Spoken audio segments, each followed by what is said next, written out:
Olha só essa peça aqui. Tudo que poderia acontecer de errado nela, aconteceu. Se você é iniciante na vidrofusão, é muito importante que você evite o máximo possível que cada um desses problemas aconteça com o seu projeto. Eu sou Evandro Damasceno e esse é o Top 5 erros que podem acontecer com o seu projeto e como que você pode evitar. E assim, pessoal, só dando uma contextualizada aqui para vocês entenderem o porquê de tanto problema em uma única peça, eu recebi uma encomenda de um projeto, de vários projetos na verdade, onde eu teria que, antes de iniciar esses projetos, criar alguns modelos de cores, algumas amostras de cores para ver se batia exatamente com aquilo que foi pedido para mim. Para quem não sabe, a amostra de cor é basicamente isso. Nesse caso aqui eu cortei duas peças de vidro para me fazer um sanduíche. Uma peça tem 5 centímetros de comprimento por 2,5 de largura e a outra peça tem 2,5 centímetros quadrado. Utilizo um pigmento, faço uma fusão em sanduíche e em uma peça só,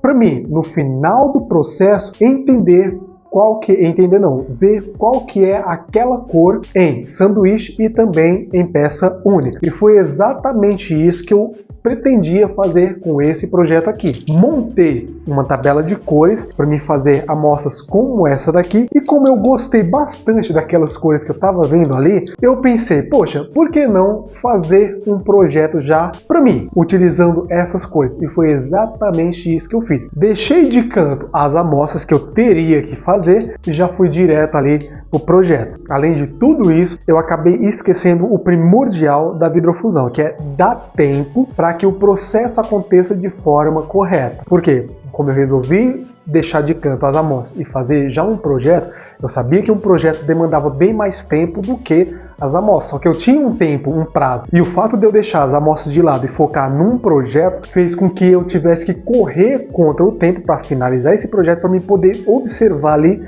qual que era o resultado dos pigmentos. Agora sim, olha só o tanto de problema que essa pressa me trouxe. Aparecimento de bolhas. E uma das primeiras coisas que a gente pode observar aqui nessa peça, principalmente aqui olhando nessa câmera lateral aqui ou olhando mais próximo, é o aparecimento dessas bolhas aqui. Isso daqui, pessoal, pode ver que causou uma estranheza muito grande na peça, por mais que a arte seja feliz, isso daqui causou uma estranheza muito grande na peça, causando aqui essa mancha aqui. E por que que isso daqui aconteceu? Bom, geralmente existem vários fatores que podem acarretar no aparecimento de bolha na peça, com exceção do pigmento, claro, que tem pigmentos que causam, o pigmento já é próprio para dar esse efeito de bolha. Porém, nesse caso aqui, não tem nada a ver com o pigmento, mas sim o próprio processo de fusão em si. Como eu falei para vocês, a pressa, não tenham pressa na vidrofusão.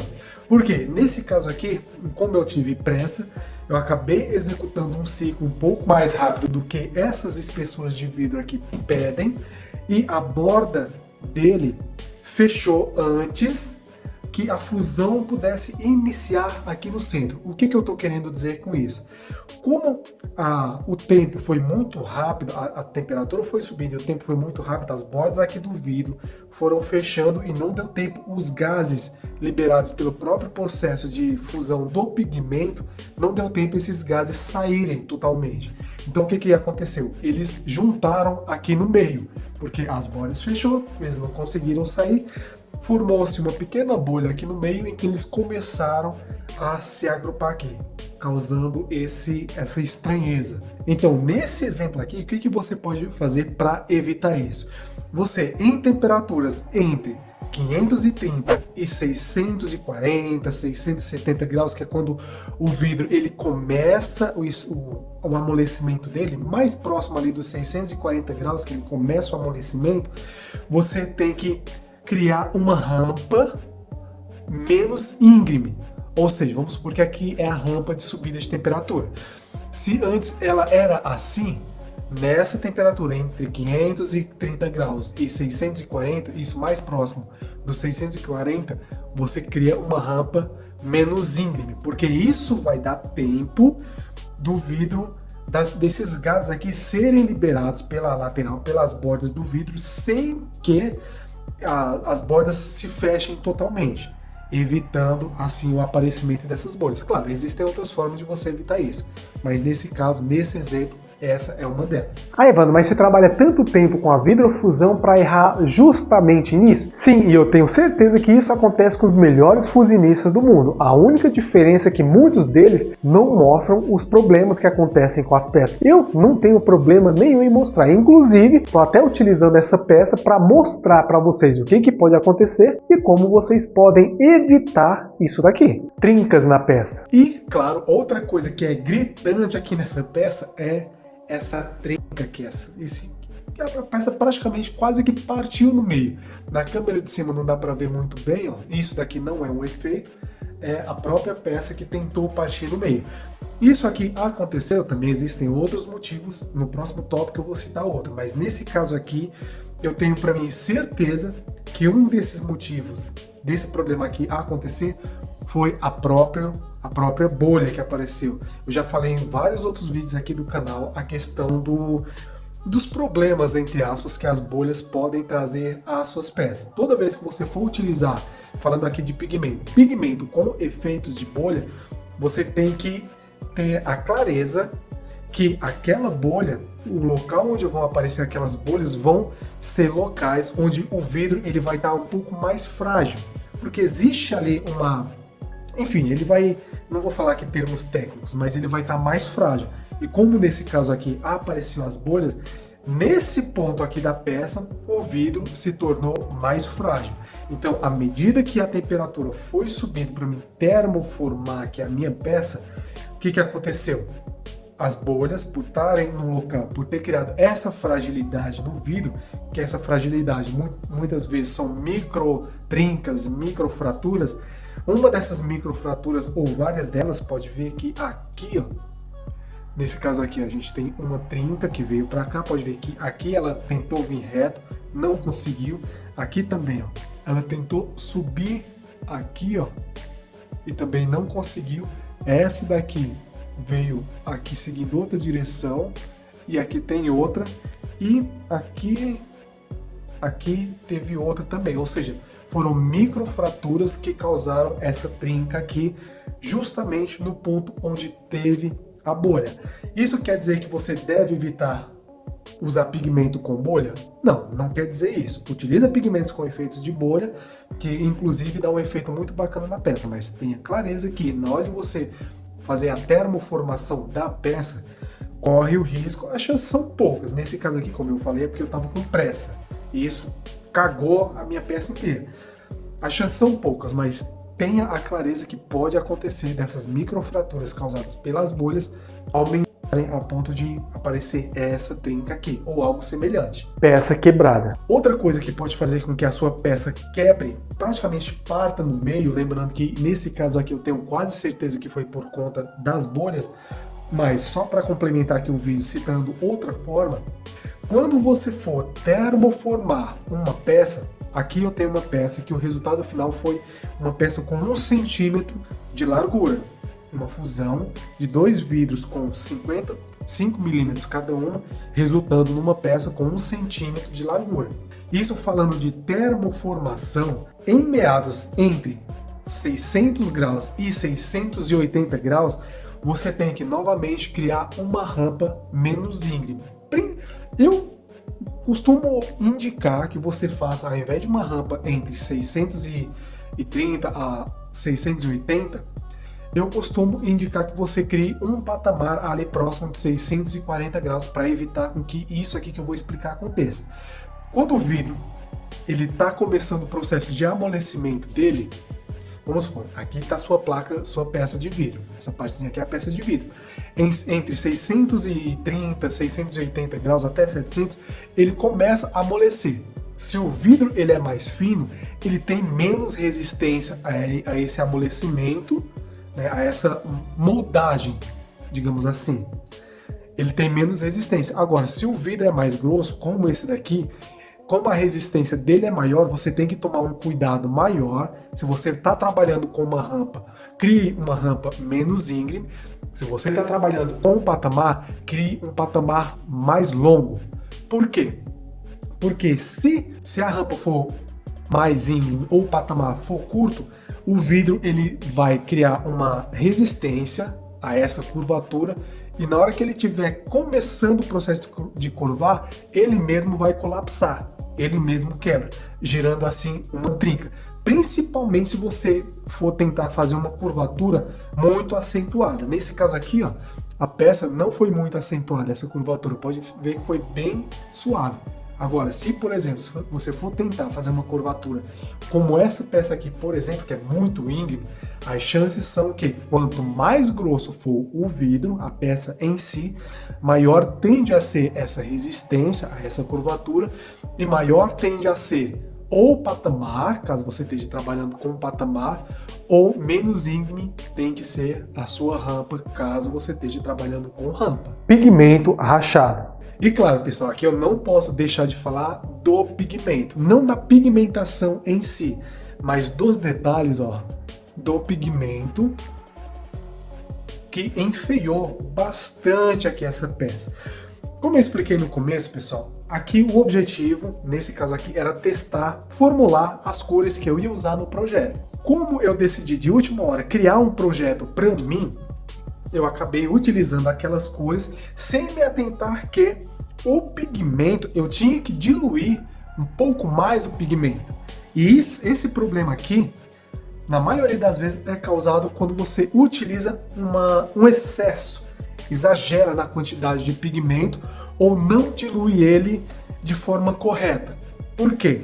Porque o pigmento, vamos supor aqui que o pigmento ficou muito grosso, então à medida que o vidro ele começou a dilatar por conta da subida de temperatura, o pigmento ele não conseguiu se manter no mesmo local, porque mesmo que o pigmento seja um pigmento do tipo fundente, a ação dele, a temperatura de trabalho dele acontece lá por volta de 760 graus, nesse caso aqui, do que eu estou utilizando aqui, por volta dos 760 graus. Então ele não aguentou permanecer no lugar por conta da dilatação do vidro, o vidro foi crescendo, ele não aguentou e acabou colapsando, acontecendo isso daqui, ó. E é justamente essa parte aqui, essa tonalidade aqui de pigmento que eu deixei mais grosso. Pode ver que esse pigmento aqui no meio tá normal, essas outras pigmentações aqui mais escuras e até mesmo mais claras, elas também estão normais. Essa aqui mais clara, né? Tá normal. Somente essa tonalidade aqui foi a que colapsou. Justamente o pigmento que eu deixei mais grosso. Então, claro, para evitar com que essas rachaduras aqui do pigmento aconteçam com a peça de vocês, dilui ele de forma correta. Eu costumo utilizar o CMC. Tem pessoas que utilizam óleo de copaíba, óleo de linhaça, diluentes à base de resina, mas na minha opinião o CMC é perfeito para aquilo que eu venho criando desde 2006, meados de 2007. Desvitrificação. E outro ponto aqui que mesmo que a câmera de cima não esteja pegando, vou tentar aqui na câmera lateral. Calma aí. Não, vou tentar aqui na de cima mesmo. Percebe aqui a borda do vidro? Ela tá meia fosca. E o que aconteceu aqui na borda? Ela desvitrificou. E por que desvitrificou? De novo, na pressa, para montar aqui a peça para mim ver como que estava a questão das tonalidades das cores. Nessa pressa eu acabei higienizando aqui a parte de cima, higienizei tudo bonitinho o vidro, e como eu tinha dado acabamento aqui para ele ficar mais homogêneo no moedor de vidro ou lixadeira elétrica, eu costumo chamar de lixadeira elétrica, o que aconteceu? Eu higienizei aqui e acabei esquecendo de higienizar aqui a lateral. E fui pro forno com a parte superior do vidro limpo, toda a parte superior aqui do vidro limpa, só aqui a lateralzinha suja. Mesmo suja com o próprio pó do vidro, acabou que aconteceu a desvitrificação. E a desvitrificação a gente consegue perceber pela perca de brilho aqui nas laterais. Olha só, a câmera de cima não dá para ver, tampouco a câmera lateral aqui, mas a borda aqui, ela perdeu o brilho. Ah, Evandro, você falou e dá-se para consertar essa peça com tudo isso de problema? Galera, vamos lá. Vamos supor que eu quisesse consertar essa peça aqui. Algumas coisas eu não conseguiria. Por exemplo, eu não conseguiria mais resolver o problema de bolha, eu não conseguiria mais resolver o problema aqui da pigmentação trincada. A rachadura eu conseguiria resolver ela tranquilamente, colocando a peça novamente no forno, no mesmo molde e trabalhando ali com a temperatura. A mesma coisa aqui, a desvitrificação. Bastava eu limpar aqui, lixar um pouco, dar um novo acabamento aqui na borda, levar novamente para o forno, que eu conseguiria resolver esse problema. Porém, o mais gritante aqui são essas bolhas aqui. O pigmento, a gente poderia até usar ele como um efeito na peça.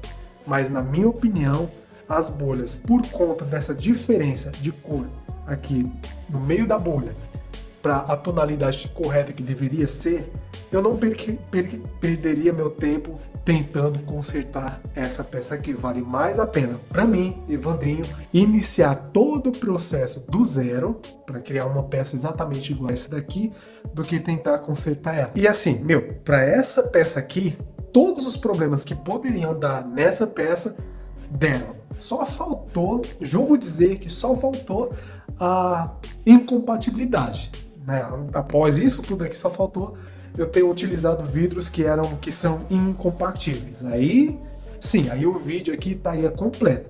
Então, mesmo assim, vamos supor aqui que você está iniciando na vidrofusão e não entende de compatibilidade de vidro. Mesmo que você não entenda e vá criar algumas peças, utiliza a forma mais correta para quem não entende de compatibilidade de vidro para começar.